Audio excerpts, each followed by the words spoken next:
प्यारे भक्तों, आज हम आपको सूर्य पुत्र शनि महाराज का एक ऐसा शक्तिशाली मंत्र सुनाने वाले हैं जिसके नियमित जाप से भक्तों के सभी दुख और कष्ट शनि महाराज पल भर में ही दूर कर देते हैं। शनि महाराज आज शनिवार के दिन भक्तों के इस मंत्र से प्रसन्न होकर भक्तों की सभी मनोकामनाओं की पूर्ति करते हैं और शनि के प्रकोप से भी मुक्ति मिल जाती है। प्यारे भक्तों, इस शक्तिशाली मंत्र का जाप जो भक्त संपूर्ण 108 बार कर लेता है उसके ऊपर चल रहे शनि दोषों के प्रभाव से मुक्ति मिलने लगती है और उसके जीवन में आने वाली रुकावटें भी दूर होने लगती हैं। शनि महाराज उसका घर खुशियों से भर देते हैं। प्यारे भक्तों, अगर आप शनि महाराज को प्रसन्न करना चाहते हैं तो इस मंत्र का जाप पूरे 108 बार जरूर करें। प्यारे भक्तों, अगर आप कर सकें तो इस मंत्र को अपने मोबाइल पर चलाकर अपने घर या दुकान पर रख देना है। लेकिन इसका लाभ प्राप्त करने से पहले हमारा वीडियो अच्छा लगे तो वीडियो को दिल से एक लाइक और हमारे चैनल मंत्र की शक्ति को सब्सक्राइब जरूर कर लें और कमेंट में जय शनि महाराज जरूर लिखें। मंत्र का जाप इस प्रकार है। ओम नीलांजन समाभासं रविपुत्रं यमाग्रजं छाया मार्तंड संभूतं तं नमामि शनिचरम्। ओम नीलांजन समाभासं रविपुत्रं यमाग्रजं छाया मार्तंड संभूतं तं नमामि शनिचरम्। ओम नीलांजन समाभासं रविपुत्रं यमाग्रजं छाया मार्तंड संभूतं तं नमामि शनिचरम्। ओम नीलांजन समाभासं रविपुत्रं यमाग्रजं छाया मार्तंड संभूतं तं नमामि शनिचरम्। ओम नीलांजन समाभासं रविपुत्रं यमाग्रजं छाया मार्तंड संभूतं तं नमामि शनिचरम्। ओम नीलांजन समाभासं रविपुत्रं यमाग्रजं छाया मार्तंड संभूतं तं नमामि शनिचरम्। ओम नीलांजन समाभासं रविपुत्रं यमाग्रजं छाया मार्तंड संभूतं तं नमामि शनिचरम्। ओम नीलांजन समाभासं रविपुत्रं यमाग्रजं छाया मार्तंड संभूतं तं नमामि शनिचरम्।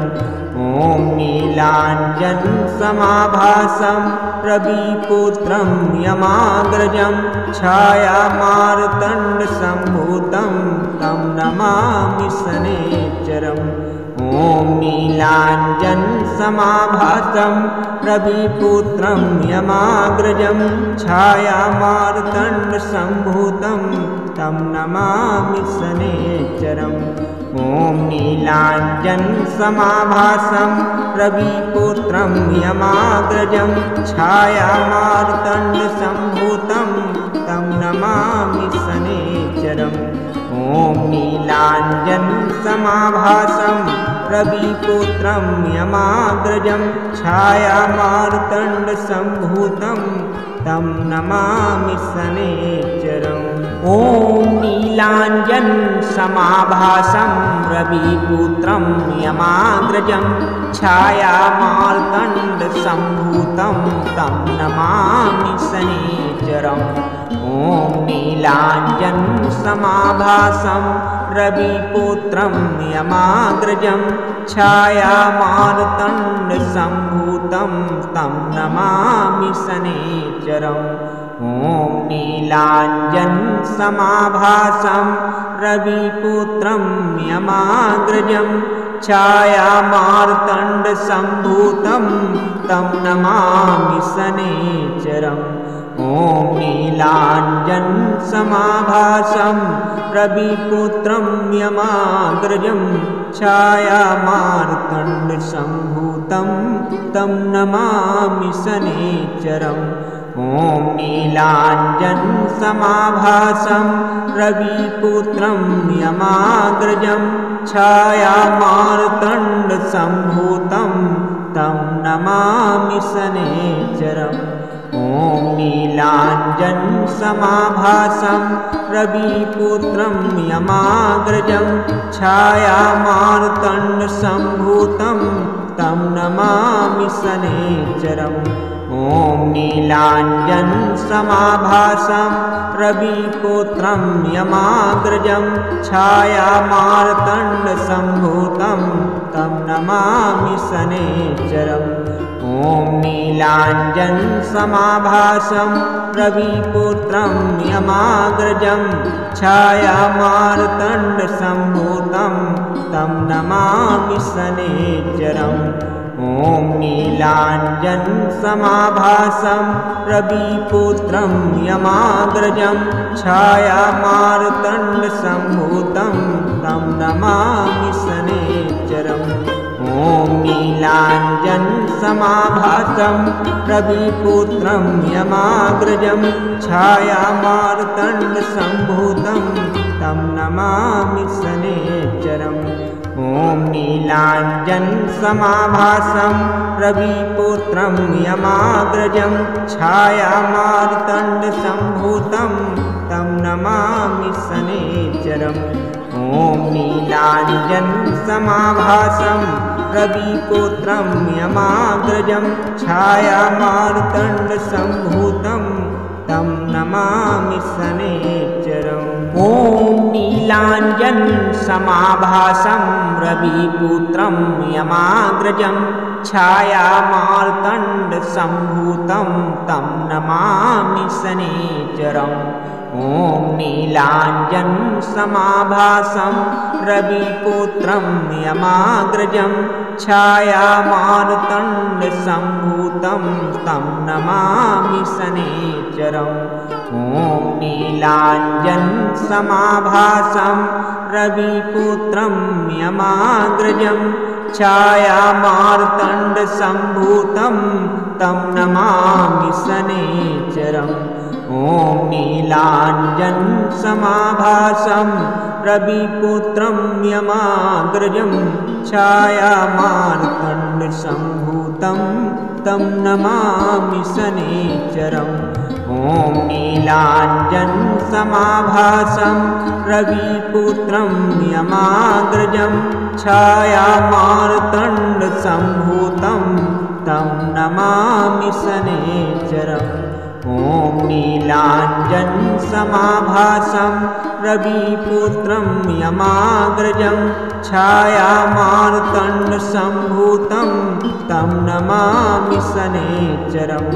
ॐ नीलाञ्जनसमाभासं रविपुत्रं यमाग्रजं छायामार्तण्डसम्भूतं तं नमामि शनैश्चरम्। ॐ नीलाञ्जनसमाभासं रविपुत्रं यमाग्रजं छायामार्तण्डसम्भूतं तं नमामि शनैश्चरम्। ॐ नीलाञ्जनसमाभासं रविपुत्रं यमाग्रजं छायामार्तण्डसम्भूतं तं नमामि शनैश्चरम्। ॐ नीलाञ्जनसमाभासं रविपुत्रं यमाग्रजं छायामार्तण्डसम्भूतं तं नमामि शनैश्चरम्। ॐ नीलाञ्जनसमाभासं रविपुत्रं यमाग्रजं छायामार्तण्डसम्भूतं तं नमामि शनैश्चरम्। ॐ ॐ नीलाञ्जनसमाभासं रविपुत्रं यमाग्रजं छायामार्तण्डसम्भूतं तं नमामि शनैश्चरम्। ॐ नीलाञ्जनसमाभासं रविपुत्रं यमाग्रजं छायामार्तण्डसम्भूतं तं नमामि शनैश्चरम्। ॐ नीलाञ्जनसमाभासं रविपुत्रं यमाग्रजं छायामार्तण्डसम्भूतं तं नमामि शनैश्चरम्। ॐ नीलाञ्जनसमाभासं रविपुत्रं यमाग्रजं छायामार्तण्डसम्भूतं तं नमामि शनैश्चरम्। ॐ नीलाञ्जनसमाभासं रविपुत्रं यमाग्रजं छायामार्तण्डसम्भूतं तं नमामि शनैश्चरम्। ॐ नीलाञ्जनसमाभासं रविपुत्रं यमाग्रजं छायामार्तण्डसम्भूतं तं नमामि शनैश्चरम्। ॐ नीलाञ्जनसमाभासं रविपुत्रं यमाग्रजं छायामार्तण्डसम्भूतं तं नमामि शनैश्चरम्। ॐ नीलाञ्जनसमाभासं रविपुत्रं यमाग्रजं छायामार्तण्डसम्भूतं तं नमामि शनैश्चरम्। ॐ नीलाञ्जनसमाभासं रविपुत्रं यमाग्रजं छायामार्तण्डसम्भूतं तं नमामि शनैश्चरम्। ॐ नीलाञ्जनसमाभासं रविपुत्रं यमाग्रजं छायामार्तण्डसम्भूतं तं नमामि शनैश्चरम्। ॐ नीलाञ्जनसमाभासं रविपुत्रं यमाग्रजं छायामार्तण्डसम्भूतं तं नमामि शनैश्चरम्। ॐ नीलाञ्जनसमाभासं रविपुत्रं यमाग्रजं छायामार्तण्डसम्भूतं तं नमामि शनैश्चरम्। ॐ नीलाञ्जनसमाभासं रविपुत्रं यमाग्रजं छायामार्तण्डसम्भूतं तं नमामि शनैश्चरम्। ॐ नीलाञ्जनसमाभासं रविपुत्रं यमाग्रजं छायामार्तण्डसम्भूतं तं नमामि शनैश्चरम्। ॐ नीलाञ्जनसमाभासं रविपुत्रं यमाग्रजं छायामार्तण्डसम्भूतं तं नमामि शनैश्चरम्। ॐ नीलाञ्जनसमाभासं रविपुत्रं यमाग्रजं छायामार्तण्डसम्भूतं तं नमामि शनैश्चरम्। ॐ नीलाञ्जनसमाभासं रविपुत्रं यमाग्रजं छायामार्तण्डसम्भूतं तं नमामि शनैश्चरम्। ॐ नीलाञ्जनसमाभासं रविपुत्रं यमाग्रजं छायामार्तण्डसम्भूतं तं नमामि शनैश्चरम्। ॐ नीलाञ्जनसमाभासं रविपुत्रं यमाग्रजं छायामार्तण्डसम्भूतं तं नमामि शनैश्चरम्। ॐ नीलाञ्जनसमाभासं रविपुत्रं यमाग्रजं छायामार्तण्डसम्भूतं तं नमामि शनैश्चरम्। ॐ नीलाञ्जनसमाभासं रविपुत्रं यमाग्रजं छायामार्तण्डसम्भूतं तं नमामि शनैश्चरम्। ॐ नीलाञ्जनसमाभासं रविपुत्रं यमाग्रजं छायामार्तण्डसम्भूतं तं नमामि शनैश्चरम् ॐ नीलाञ्जनसमाभासं रविपुत्रं यमाग्रजं छायामार्तण्डसम्भूतं तं नमामि शनैश्चरम् ॐ नीलाञ्जनसमाभासं रविपुत्रं यमाग्रजं छायामार्तण्डसम्भूतं तं नमामि शनैश्चरम् ॐ नीलाञ्जनसमाभासं रविपुत्रं यमाग्रजं छायामार्तण्डसम्भूतं तं नमामि शनैश्चरम् ॐ नीलाञ्जनसमाभासं रविपुत्रं यमाग्रजं छायामार्तण्डसम्भूतं तं नमामि शनैश्चरम् ॐ नीलाञ्जनसमाभासं रविपुत्रं यमाग्रजं छायामार्तण्डसम्भूतं तं नमामि शनैश्चरम् ॐ नीलाञ्जनसमाभासं रविपुत्रं यमाग्रजं छायामार्तण्डसम्भूतं तं नमामि शनैश्चरम् ॐ नीलाञ्जनसमाभासं रविपुत्रं यमाग्रजं छायामार्तण्डसम्भूतं तं नमामि शनैश्चरम् ॐ नीलाञ्जनसमाभासं रविपुत्रं यमाग्रजं छायामार्तण्डसम्भूतं तं नमामि शनैश्चरम् ॐ नीलाञ्जनसमाभासं रविपुत्रं यमाग्रजं छायामार्तण्डसम्भूतं तं नमामि शनैश्चरम् ॐ नीलाञ्जनसमाभासं रविपुत्रं यमाग्रजं छायामार्तण्डसम्भूतं तं नमामि शनैश्चरम् ॐ नीलाञ्जनसमाभासं रविपुत्रं यमाग्रजं छायामार्तण्डसम्भूतं तं नमामि शनैश्चरम् ॐ नीलाञ्जनसमाभासं रविपुत्रं यमाग्रजं छायामार्तण्डसम्भूतं तं नमामि शनैश्चरम् ॐ नीलाञ्जनसमाभासं रविपुत्रं यमाग्रजं छायामार्तण्डसम्भूतं तं नमामि शनैश्चरम् ॐ नीलाञ्जनसमाभासं